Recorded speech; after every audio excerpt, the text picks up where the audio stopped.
There's a specific kind of grief that doesn't get a funeral. No one brings you a casserole. No one sits with you and says, "I'm so sorry for your loss."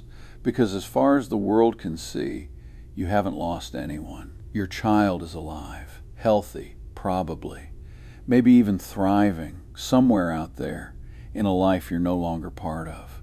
And that's exactly what makes this grief so disorienting. You're mourning someone who is still breathing, still posting photos you're not tagged in, still having birthdays you're not invited to.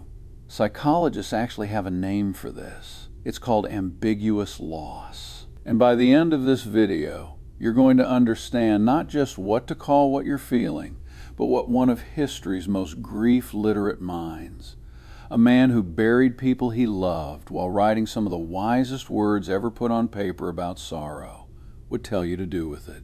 So if you've been carrying this particular kind of pain and didn't have language for it, keep watching, because this one might be the video that finally puts words to it. I want to start with something most people don't know about the man at the center of today's episode. Seneca, the Roman Stoic philosopher we're going to spend most of this video with, wasn't a theorist writing about grief from a safe distance. He was, by almost any measure, one of the most grief-soaked men of his era. He lost his own son. He was exiled from Rome for 8 years, cut off entirely from his family and everyone he knew, on the word of an emperor who simply decided he was inconvenient.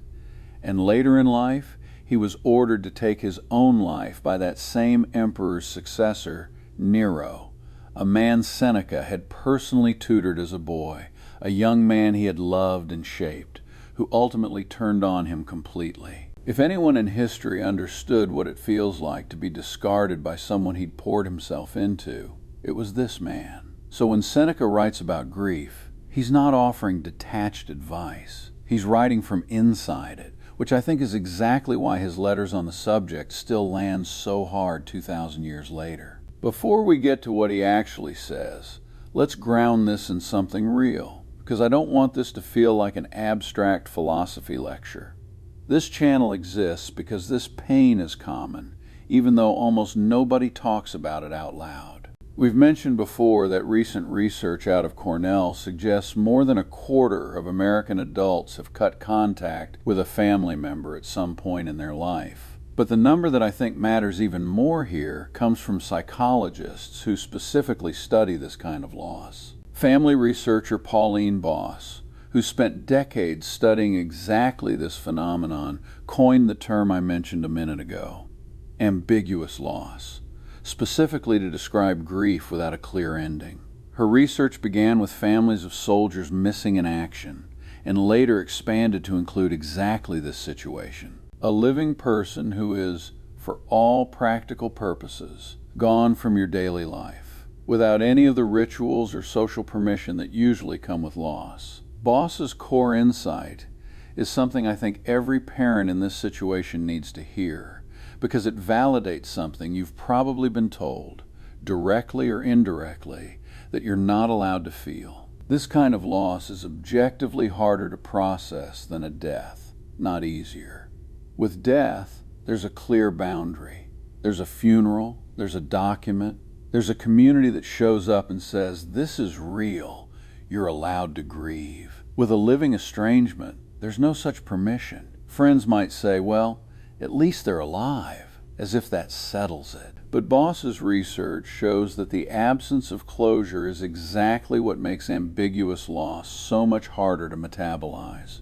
Your mind doesn't know whether to hold on or let go, so it does both endlessly, which is exhausting in a way that clean grief simply isn't. This is where I think Seneca becomes so useful, because 2,000 years before Pauline Boss had a clinical term for it, he was already writing about grief that doesn't have a clean resolution. Grief for someone who is, in some sense, still present, just no longer accessible the way they once were. In one of his most famous letters, letter 63, addressed to his friend Lucilius, on the subject of losing people we love, Seneca makes an argument that initially sounds almost harsh until you sit with it.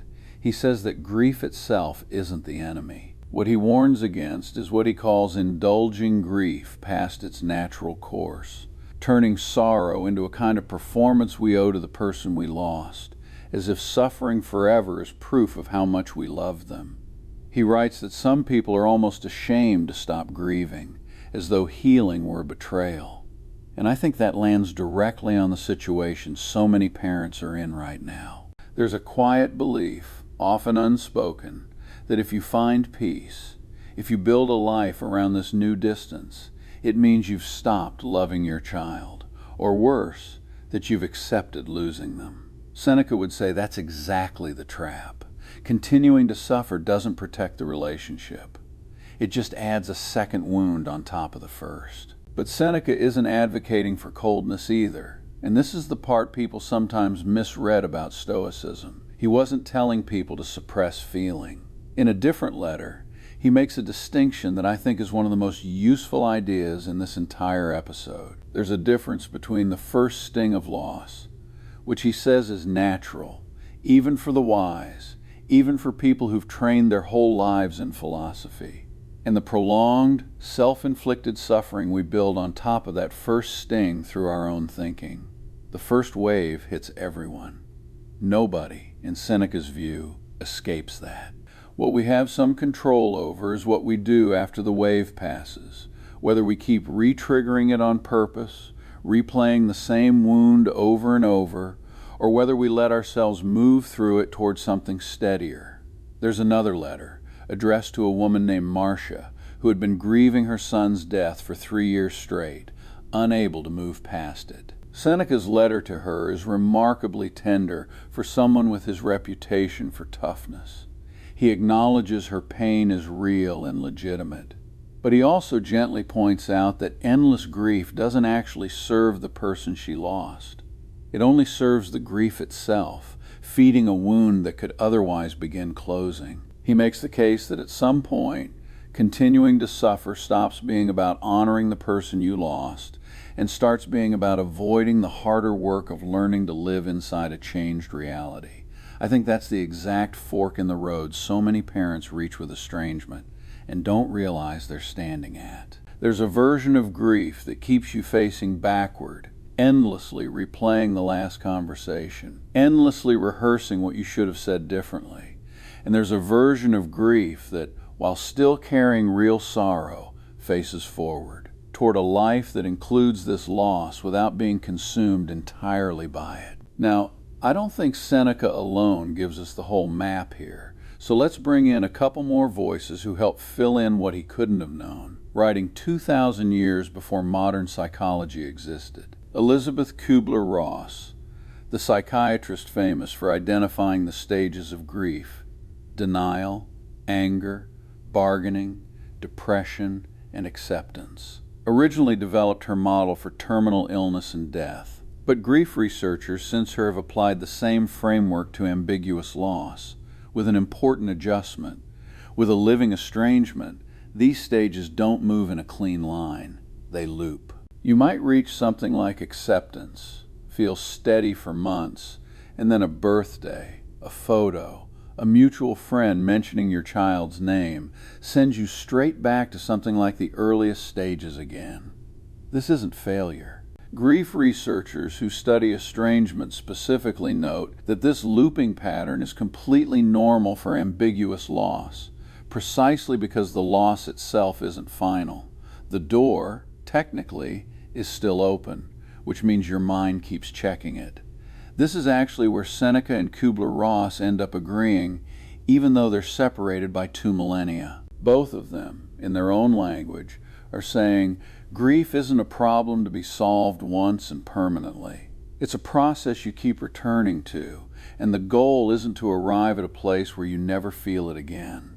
The goal is to build a relationship with the grief itself that doesn't own your whole life. Pauline Boss, whose work we mentioned earlier, offers something I think is the most practical piece of advice in this entire episode, and it echoes Seneca almost exactly, even though she never mentions him. She argues that the healthiest response to ambiguous loss isn't resolution, because with a living, breathing person who could theoretically walk back through the door tomorrow, there often isn't a clean resolution available. Instead, she talks about learning to hold two truths at once. Your child may come back, and your life needs to continue meaningfully whether or not they do. Not one or the other. Both, held together, even though it's uncomfortable. She calls this the ability to tolerate ambiguity, and she's found, across decades of research, that the families who cope best with this kind of loss aren't the ones who resolve the uncertainty. They're the ones who learn to live fully alongside it. I want to slow down on that idea, because I think it's the single most useful reframe in this whole episode.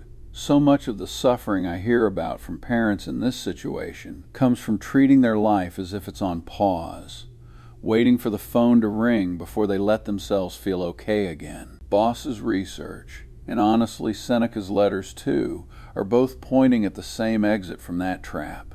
Your life doesn't have to wait for your child's decision. Grief and hope can sit in the same room together. You can miss someone deeply and still build a Tuesday afternoon that has meaning in it. Seneca has a line in yet another letter where he says that the person who has learned to die well has also learned to live well. That fearing loss too much actually poisons the time you do have, whether that's with someone still fully present or someone who's become distant. I think there's a version of that idea that applies directly here. If you spend every day only bracing for the phone to ring or replaying what went wrong, you're not actually living the years you do have.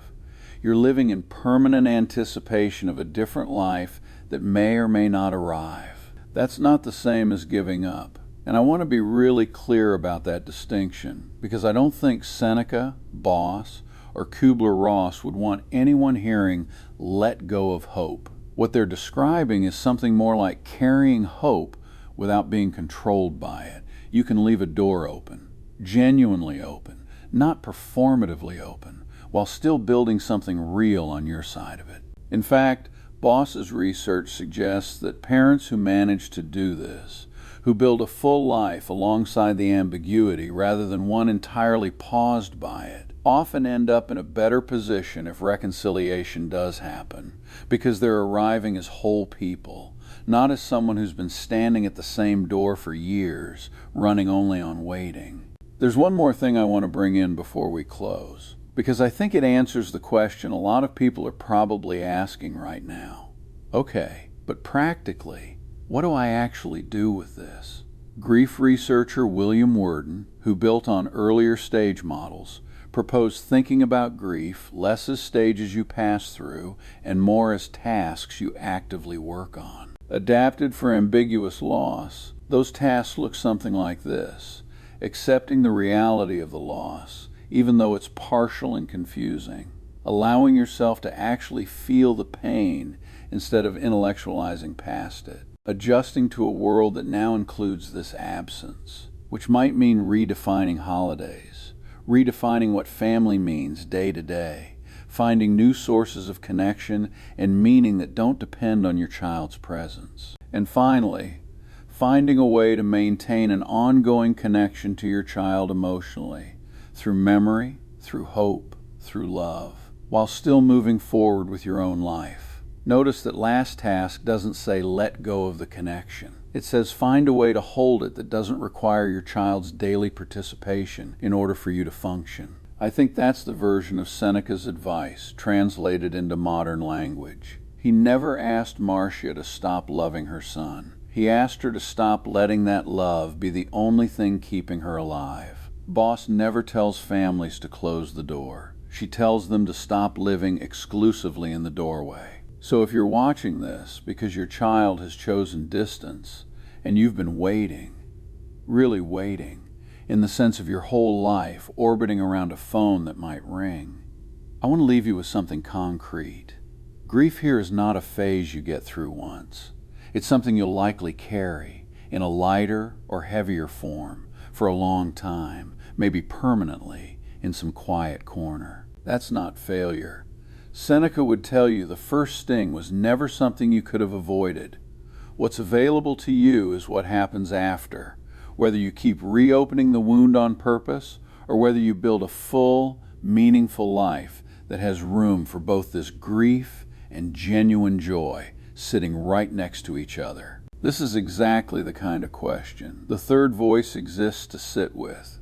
The parts of family loss that don't come with rituals, that don't come with permission to grieve out loud, that most people are carrying completely alone. If this helped put language to something you've been feeling, that's exactly why this channel exists. So subscribe if you want to keep working through this together, because there's more of this ahead. Next time, we're going to look at this from the other direction. What it actually looks like from inside the mind of the adult child who chose the distance in the first place, and why understanding that side isn't betrayal of your own pain. It might be the missing piece that finally makes sense of all of it. That's next time here on The Third Voice.